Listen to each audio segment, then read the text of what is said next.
Egremont was the younger brother of an English earl, whose nobility being of nearly 3 centuries' date, ranked him among our high and ancient peers, although its origin was more memorable than illustrious. The founder of the family had been a confidential domestic of one of the favorites of Henry VIII, and had contrived to be appointed one of the commissioners for visiting and taking the surrenders of diverse religious houses. It came to pass that divers of these religious houses surrendered themselves eventually to the use and benefit of honest Baldwin Greymount. The king was touched with the activity and zeal of his commissioner. Not one of them whose reports were so ample and satisfactory, who could baffle a wily prior with more dexterity, or control a proud abbot with more firmness. Nor were they well-digested reports alone that were transmitted to the sovereign, they came accompanied with many rare and curious articles, grateful to the taste of one who was not only a religious reformer but a dilettante: golden candlesticks and costly chalices, sometimes a jeweled pyx, fantastic spoons and patens, rings for the fingers and the ear, occasionally a fair written and blazoned manuscript, suitable offering to the royal scholar. Greymount was noticed, sent for, promoted in the household, knighted, might doubtless have been sworn of the council, and in due time have become a minister, but his was a discreet ambition of an accumulative rather than an aspiring character. He served the king faithfully in all domestic matters that required an unimpassioned and scrupulous agent, fashioned his creed and conscience according to the royal model in all its freaks, seized the right moment to get sundry grants of abbey lands, and contrived in that dangerous age to save both his head and his estate. The Greymount family, having planted themselves in the land, faithful to the policy of the founder, avoided the public gaze during the troubled period that followed the Reformation, and even during the more orderly reign of Elizabeth, rather sought their increase in alliances than in court favor. But at the commencement of the 17th century, their abbey lands infinitely advanced in value, and their rental swollen by the prudent accumulation of more than 70 years, a Greymount, who was then a county member, was elevated to the peerage as Baron Marney. The heralds furnished his pedigree, and assured the world that although the exalted rank and extensive possessions enjoyed at present by the Greymounts had their origin immediately in great territorial revolutions of a recent reign, it was not for a moment to be supposed that the remote ancestors of the ecclesiastical commissioner of 1530 were by any means obscure. On the contrary, it appeared that they were both Norman and baronial, their real name Egremont, which, in their patent of peerage, the family now resumed. In the civil wars, the Egremonts, pricked by their Norman blood, were cavaliers and fought pretty well. But in 1688, alarmed at the prevalent impression that King James intended to insist on the restitution of the church estates to their original purposes, to wit, the education of the people and the maintenance of the poor, the Lord of Marney Abbey became a warm adherent of civil and religious liberty, the cause for which Hampden had died in the field, and Russell on the scaffold, and joined the other Whig lords, and great lay impropriators, in calling over the Prince of Orange and a Dutch army, to vindicate those popular principles which, somehow or other, the people would never support. Profiting by this last pregnant circumstance, the lay abbot of Marney also in this instance, like the other Whig lords, was careful to maintain, while he vindicated the cause of civil and religious liberty, a very loyal and dutiful though secret correspondence with the court of St. Germain's. The great deliverer King William III, to whom Lord Marney was a systematic traitor, made the descendant of the ecclesiastical commissioner of Henry VIII an English earl, and from that time until the period of our history, though the Marney family had never produced one individual eminent for civil or military abilities, though the country was not indebted to them for a single statesman, orator, successful warrior, great lawyer, learned divine, eminent author, illustrious man of science, they had contrived, if not to engross any great share of public admiration and love, at least to monopolize no contemptible portion of public money and public dignities. During the 70 years of almost unbroken Whig rule, from the accession of the House of Hanover to the fall of Mr. Fox, Marney Abbey had furnished a never-failing crop of Lord Privy Seals, Lord Presidents, and Lord Lieutenants. The family had had their due quota of garters and governments and bishoprics, admirals without fleets, and generals who fought only in America. They had glittered in great embassies with clever secretaries at their elbow, and had once governed Ireland when to govern Ireland was only to apportion the public plunder to a corrupt Senate. Notwithstanding, however, this prolonged enjoyment of undeserved prosperity, the lay abbots of Marney were not content. Not that it was satiety that induced dissatisfaction. The Egremonts could feed on. They wanted something more. Not to be prime ministers or secretaries of state, for they were a shrewd race who knew the length of their tether, and notwithstanding the encouraging example of His Grace of Newcastle, they could not resist the persuasion that some knowledge of the interests and resources of nations, some power of expressing opinions with propriety, some degree of respect for the public and for himself, were not altogether indispensable qualifications, even under a Venetian constitution, in an individual who aspired to a post so eminent and responsible. Satisfied with the stars and mitres and official seals, which were periodically apportioned to them, the Marney family did not aspire to the somewhat graceless office of being their distributor. What they aimed at was promotion in their order, and promotion to the highest class. They observed that more than one of the other great civil and religious liberty families, the families who in one century plundered the church to gain the property of the people, and in another century changed the dynasty to gain the power of the crown, had their brows circled with the strawberry leaf. And why should not this distinction be the high lot also of the descendants of the old gentleman usher of one of King Henry's plundering vicar-generals? Why not? True it is, that a grateful sovereign in our days has deemed such distinction the only reward for 100 victories. True it is, that Nelson, after conquering the Mediterranean, died only a viscount. But the House of Marney had risen to high rank, counted themselves ancient nobility, and turned up their noses at the Pratts and the Smiths, the Jenkinsons and the Robinsons of our degenerate days, and never had done anything for the nation or for their honors. And why should they now? It was unreasonable to expect it. Civil and religious liberty, that had given them a broad estate and a glittering coronet, to say nothing of 6 close seats in Parliament, ought clearly to make them dukes. But the other great Whig families who had obtained this honor, and who had done something more for it than spoliate their church and betray their king, set up their backs against this claim of the Egremonts.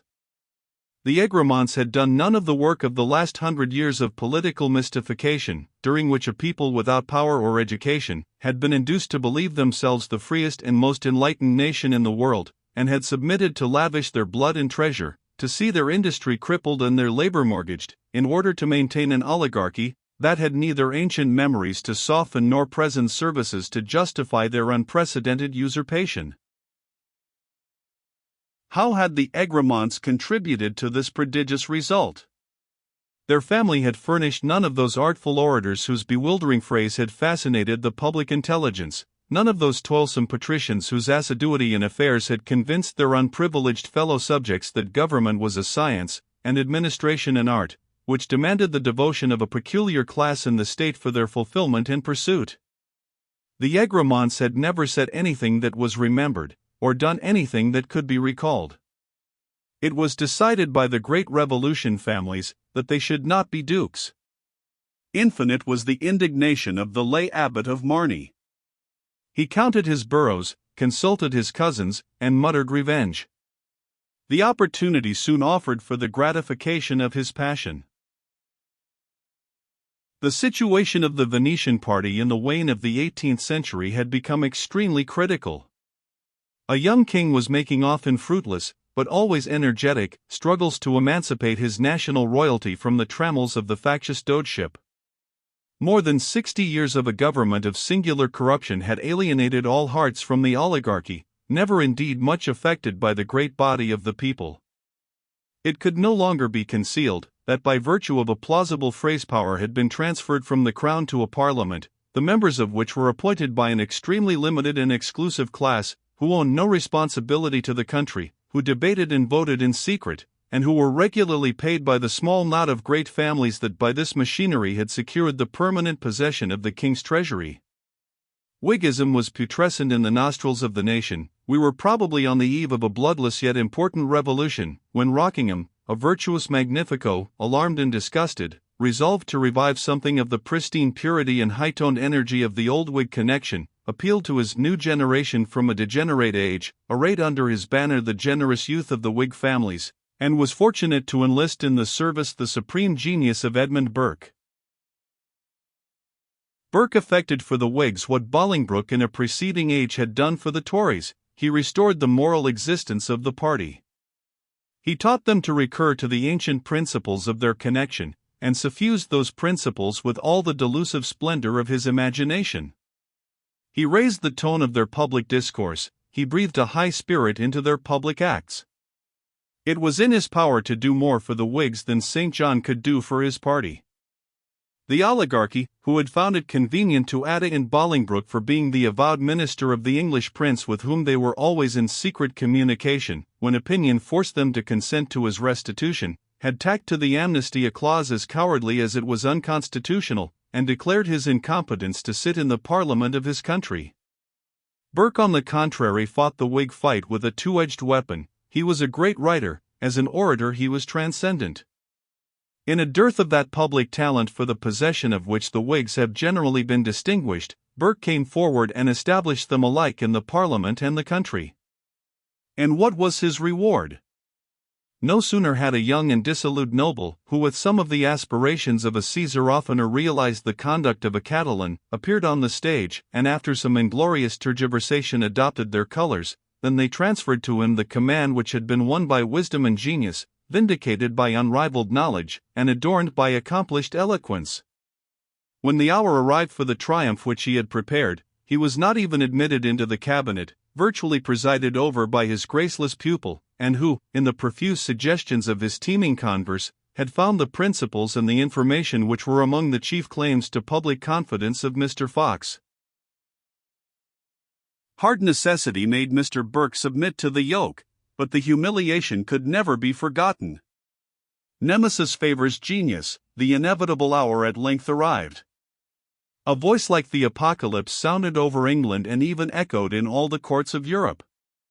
Burke poured forth the vials of his hoarded vengeance into the agitated heart of Christendom. He stimulated the panic of a world by the wild pictures of his inspired imagination. He dashed to the ground the rival who had robbed him of his hard-earned greatness, rend in twain the proud oligarchy that had dared to use and to insult him, and followed with servility by the haughtiest and the most timid of its members. Amid the frantic exultation of his country, he placed his heel upon the neck of the ancient serpent. Among the Whig followers of Mr. Burke in this memorable defection, among the Devonshires and the Portlands, the Spencers and the Fitzwilliams, was the Earl of Marney, whom the Whigs would not make a duke. What was his chance of success from Mr. Pitt? If the history of England be ever written by one who has the knowledge and the courage, and both qualities are equally requisite for the undertaking, the world would be more astonished than when reading the Roman annals by Niebuhr. Generally speaking, all the great events have been distorted, most of the important causes concealed, some of the principal characters never appear, and all who figure are so misunderstood and misrepresented, that the result is a complete mystification, and the perusal of the narrative about as profitable to an Englishman as reading the Republic of Plato or the Utopia of More, the pages of Gaudencio di Luca or the adventures of Peter Wilkins. The influence of races in our early ages, of the Church in our middle, and of parties in our modern history, are three great moving and modifying powers that must be pursued and analyzed with an untiring, profound, and unimpassioned spirit, before a guiding ray can be secured. A remarkable feature of our written history is the absence in its pages of some of the most influential personages. Not one man in 1,000, for instance, has ever heard of Major Wildman, yet he was the soul of English politics in the most eventful period of this kingdom, and one most interesting to this age, from 1640 to 1688, and seemed more than once to hold the balance which was to decide the permanent form of our government. But he was the leader of an unsuccessful party. Even, comparatively speaking, in our own times, the same mysterious oblivion is sometimes encouraged to creep over personages of great social distinction as well as political importance. The name of the second Pitt remains, fresh after 40 years of great events, a parliamentary beacon. He was the Chatterton of politics, the marvelous boy. Some have a vague impression that he was mysteriously molded by his great father, that he inherited the genius, the eloquence, the statecraft of Chatham. His genius was of a different bent, his eloquence of a different class, his statecraft of a different school. To understand Mr. Pitt, one must understand one of the suppressed characters of English history, and that is Lord Shelburne. When the fine genius of the injured Bolingbroke, the only peer of his century who was educated and proscribed by the oligarchy because they were afraid of his eloquence, the glory of his order and the shame, shut out from Parliament, found vent in those writings which recalled to the English people the inherent blessings of their old free monarchy, and painted in immortal hues his picture of a patriot king, the spirit that he raised at length touched the heart of Carteret, born a Whig, yet skeptical of the advantages of that patrician constitution which made the Duke of Newcastle the most incompetent of men, but the chosen leader of the Venetian party, virtually sovereign of England. Lord Carteret had many brilliant qualities. He was undaunted, enterprising, eloquent, had considerable knowledge of continental politics, was a great linguist, a master of public law, and though he failed in his premature effort to terminate the dogetship of George II, he succeeded in maintaining a considerable though secondary position in public life. The young Shelburne married his daughter. Of him it is singular we know less than of his father-in-law, yet from the scattered traits some idea may be formed of the ablest and most accomplished minister of the 18th century. Lord Shelburne, influenced probably by the example and the traditionary precepts of his eminent father-in-law, appears early to have held himself aloof from the patrician connection, and entered public life as the follower of Bute in the first great effort of George III to rescue the sovereignty from what Lord Chatham called the Great Revolution families. He became in time a member of Lord Chatham's last administration, one of the strangest and most unsuccessful efforts to aid the grandson of George II in his struggle for political emancipation. Lord Shelburne adopted from the first the Bolingbroke system, a real royalty in lieu of the chief magistracy, a permanent alliance with France, instead of the Whig scheme of viewing in that power the natural enemy of England, and, above all, a plan of commercial freedom, the germ of which may be found in the long-maligned negotiations of Utrecht, but which in the instance of Lord Shelburne were soon in time matured by all the economical science of Europe, in which he was a proficient. Lord Shelburne seems to have been of a reserved and somewhat astute disposition, deep and adroit. He was however brave and firm. His knowledge was extensive and even profound. He was a great linguist. He pursued both literary and scientific investigations. His house was frequented by men of letters, especially those distinguished by their political abilities or economical attainments. He maintained the most extensive private correspondence of any public man of his time. The earliest and most authentic information reached him from all courts and quarters of Europe, and it was a common phrase that the minister of the day sent to him often for the important information which the cabinet could not itself command. Lord Shelburne was the first great minister who comprehended the rising importance of the middle class, and foresaw in its future power a bulwark for the throne against the Great Revolution families. Of his qualities in council we have no record. There is reason to believe that his administrative ability was conspicuous. His speeches prove that, if not supreme, he was eminent in the art of parliamentary disputation, while they show on all the questions discussed a richness and variety of information with which the speeches of no statesman of that age except Mr. Burke can compare. Such was the man selected by George III as his champion against the Venetian party after the termination of the American War.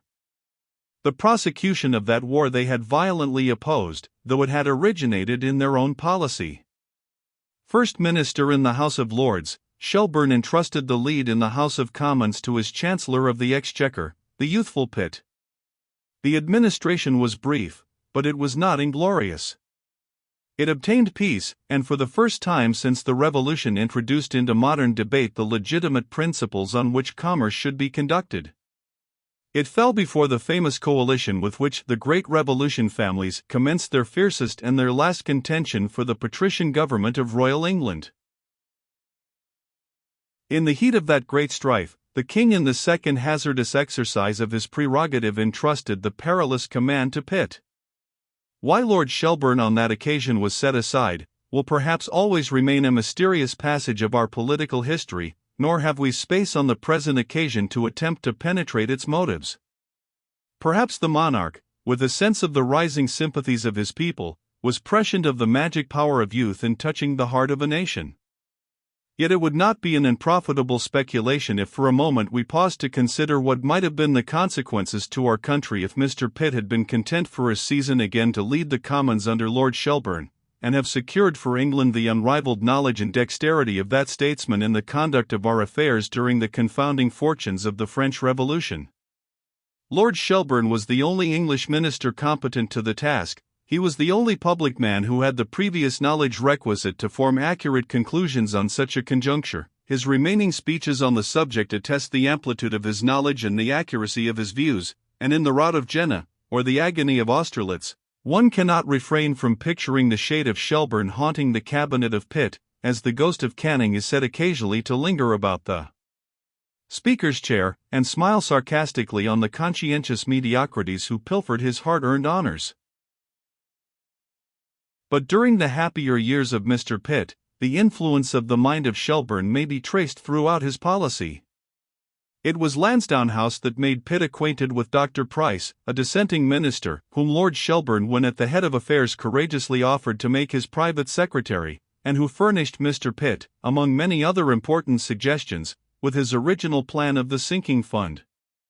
The commercial treaties of '87 were struck in the same mint, and are notable as the first effort made by the English government to emancipate the country from the restrictive policy which had been introduced by the Glorious Revolution, memorable epoch, that presented England at the same time with a corn law and a public debt. But on no subject was the magnetic influence of the descendant of Sir William Penny more decided than in the resolution of his pupil to curb the power of the patrician party by an infusion from the middle classes into the government of the country. Hence the origin of Mr. Pitt's famous and long misconceived plans of parliamentary reform. Was he sincere, is often asked by those who neither seek to discover the causes nor are capable of calculating the effects of public transactions. Sincere! Why, he was struggling for his existence. And when baffled, first by the Venetian party, and afterwards by the panic of Jacobinism, he was forced to forego his direct purpose, he still endeavored partially to effect it by a circuitous process. He created a plebeian aristocracy and blended it with the patrician oligarchy. He made peers of second-rate squires and fat graziers. He caught them in the alleys of Lombard Street, and clutched them from the counting-houses of Cornhill. When Mr. Pitt, in an age of bank restriction, declared that every man with an estate of 10,000 a year had a right to be a peer, he sounded the knell of the cause for which Hampden had died on the field, and Sidney on the scaffold. In ordinary times the pupil of Shelburne would have raised this country to a state of great material prosperity, and removed or avoided many of those anomalies which now perplex us, but he was not destined for ordinary times, and though his capacity was vast and his spirit lofty, he had not that passionate and creative genius required by an age of revolution. The French outbreak was his evil demon. He had not the means of calculating its effects upon Europe. He had but a meager knowledge himself of continental politics. He was assisted by a very inefficient diplomacy. His mind was lost in a convulsion of which he neither could comprehend the causes nor calculate the consequences, and forced to act, he acted not only violently, but in exact opposition to the very system he was called into political existence to combat. He appealed to the fears, the prejudices, and the passions of a privileged class, revived the old policy of the oligarchy he had extinguished, and plunged into all the ruinous excesses of French war and Dutch finance. If it be a salutary principle in the investigation of historical transactions to be careful in discriminating the cause from the pretext, there is scarcely any instance in which the application of this principle is more fertile in results than in that of the Dutch invasion of 1688. The real cause of this invasion was financial. The Prince of Orange had found that the resources of Holland, however considerable, were inadequate to sustain him in his internecine rivalry with the great sovereign of France. In an authentic conversation which has descended to us, held by William at The Hague with one of the prime abettors of the invasion, the prince did not disguise his motives. He said, "Nothing but such a constitution as you have in England can have the credit that is necessary to raise such sums as a great war requires." The prince came, and used our constitution for his purpose. He introduced into England the system of Dutch finance. The principle of that system was to mortgage industry in order to protect property. Abstractedly, nothing can be conceived more unjust. its practice in England has been equally injurious. In Holland, with a small population engaged in the same pursuits, in fact a nation of bankers, the system was adapted to the circumstances which had created it. All shared in the present spoil, and therefore could endure the future burthen. And so to this day Holland is sustained, almost solely sustained, by the vast capital thus created which still lingers amongst its dikes. But applied to a country in which the circumstances were entirely different, to a considerable and rapidly increasing population, where there was a numerous peasantry, a trading middle class struggling into existence, the system of Dutch finance, pursued more or less for nearly a century and a half, has ended in the degradation of a fettered and burthened multitude. Nor have the demoralizing consequences of the funding system on the more favored classes been less decided. It has made debt a national habit, it has made credit the ruling power, not the exceptional auxiliary, of all transactions, it has introduced a loose, inexact, haphazard, and dishonest spirit in the conduct of both public and private life, a spirit dazzling and yet dastardly, reckless of consequences and yet shrinking from responsibility. And in the end, it has so overstimulated the energies of the population to maintain the material engagements of the state, and of society at large, that the moral condition of the people has been entirely lost sight of. A mortgaged aristocracy, a gambling foreign commerce, a home trade founded on a morbid competition, and a degraded people, these are great evils, but ought perhaps cheerfully to be encountered for the greater blessings of civil and religious liberty. Yet the first would seem in some degree to depend upon our Saxon mode of trial by our peers, upon the stipulations of the great Norman charters, upon the practice and the statute of habeas corpus, a principle native to our common law, but established by the Stuarts, nor in a careful perusal of the Bill of Rights, or in an impartial scrutiny of the subsequent legislation of those times, though some diminution of our political franchises must be confessed, is it easy to discover any increase of our civil privileges. To those indeed who believe that the English nation, at all times a religious and Catholic people, but who even in the days of the Plantagenets were anti-papal, were in any danger of again falling under the yoke of the Pope of Rome in the reign of James II, religious liberty was perhaps acceptable, though it took the shape of a discipline which at once anathematized a great portion of the nation, and virtually establishing Puritanism in Ireland, laid the foundation of those mischiefs which are now endangering the empire. That the last of the Stuarts had any other object in his impolitic maneuvers than an impracticable scheme to blend the two churches, there is now authority to disbelieve. He certainly was guilty of the offense of sending an envoy openly to Rome, who, by the by, was received by the Pope with great discourtesy, and Her Majesty Queen Victoria, whose Protestantism cannot be doubted, for it is one of her chief titles to our homage, has at this time a secret envoy at the same court, and that is the difference between them, both ministers doubtless working however fruitlessly for the same object, the termination of those terrible misconceptions, political and religious, that have occasioned so many martyrdoms, and so many crimes alike to sovereigns and to subjects. If James II had really attempted to re-establish popery in this country, the English people, who had no hand in his overthrow, would doubtless soon have stirred and secured their Catholic and Apostolic Church, independent of any foreign dictation, the Church to which they still regularly profess their adherence, and being a practical people, it is possible that they might have achieved their object and yet retained their native princes, under which circumstances we might have been saved from the triple blessings of Venetian politics, Dutch finance, and French wars, against which, in their happiest days, and with their happiest powers, struggled the three greatest of English statesmen, Bolingbroke, Shelburne, and lastly the son of Chatham. We have endeavored in another work, not we hope without something of the impartiality of the future, to sketch the character and career of his successors. From his death to 1825, the political history of England is a history of great events and little men. The rise of Mr. Canning, long kept down by the plebeian aristocracy of Mr. Pitt as an adventurer, had shaken parties to their center. His rapid disappearance from the scene left both Whigs and Tories in a state of disorganization. The distinctive principles of these connections were now difficult to trace. That period of public languor which intervenes between the breaking up of parties and the formation of factions now transpired in England. an exhausted sensualist on the throne, who only demanded from his ministers repose, a voluptuous aristocracy, and a listless people, were content, in the absence of all public conviction and national passion, to consign the government of the country to a great man, whose decision relieved the sovereign, whose prejudices pleased the nobles, and whose achievements dazzled the multitude. The Duke of Wellington brought to the post of First Minister immortal fame, a quality of success which would almost seem to include all others. His public knowledge was such as might be expected from one whose conduct already formed an important portion of the history of his country.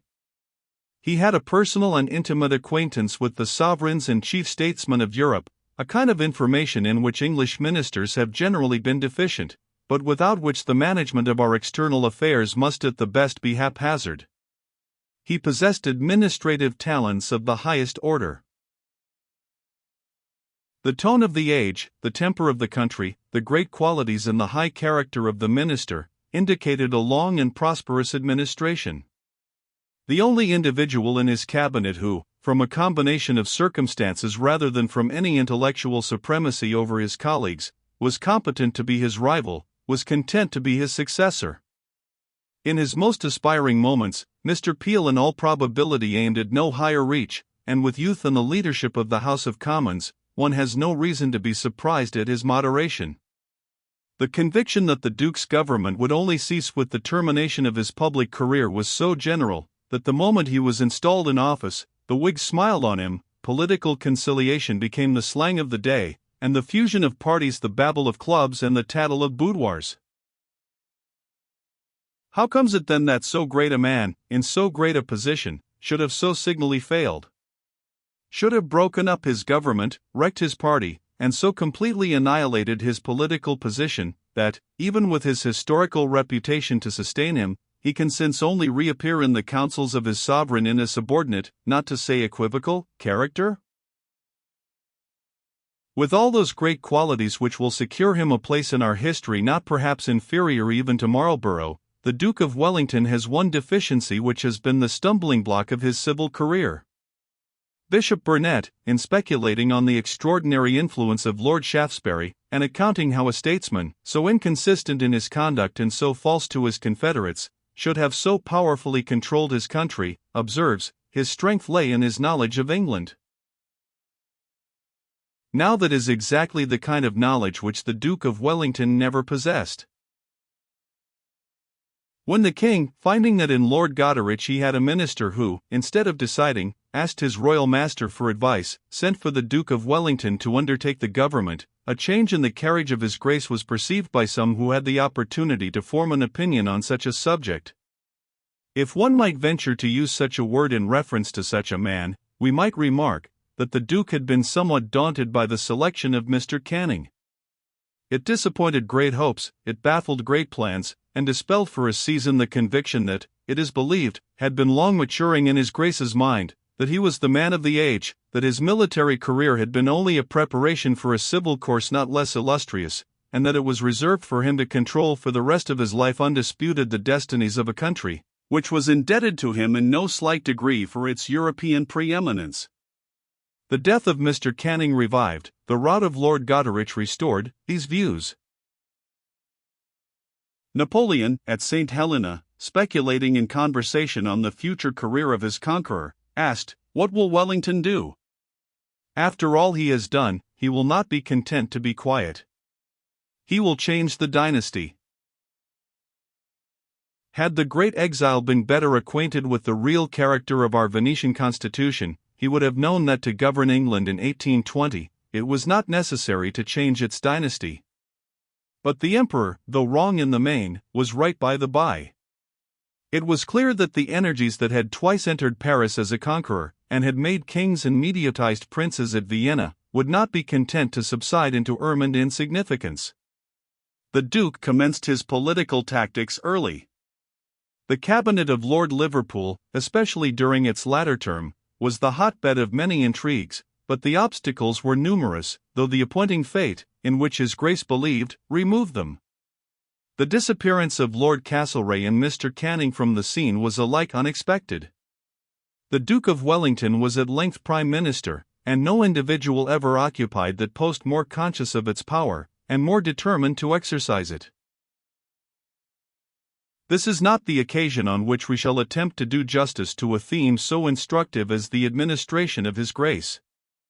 Treated with impartiality and sufficient information, it would be an invaluable contribution to the stores of our political knowledge and national experience.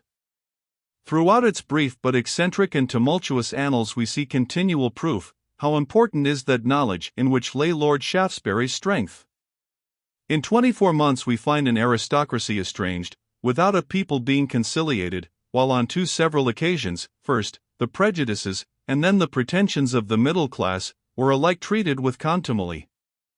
The public was astonished at hearing of statesmen of long parliamentary fame, men round whom the intelligence of the nation had gathered for years with confidence, or at least with interest, being expelled from the cabinet in a manner not unworthy of Colonel Joyce, while their places were filled by second-rate soldiers, whose very names were unknown to the great body of the people, and who under no circumstances should have aspired beyond the government of a colony. This administration, which commenced in arrogance, ended in panic. There was an interval of perplexity, when occurred the most ludicrous instance extant of an attempted coalition. Subordinates were promoted, while negotiations were still pending with their chiefs, and these negotiations, undertaken so crudely, were terminated in pique, in a manner which added to political disappointment personal offense. When even his parasites began to look gloomy, the Duke had a specific that was to restore all, and having allowed every element of power to escape his grasp, he believed he could balance everything by a beer bill. The growl of reform was heard, but it was not very fierce. There was yet time to save himself.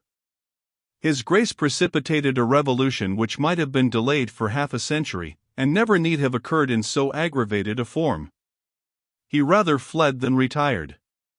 He commenced his ministry like Brennus, and finished it like the tall Gaul sent to murder the rival of Sylla, but who dropped his weapon before the undaunted gaze of his intended victim.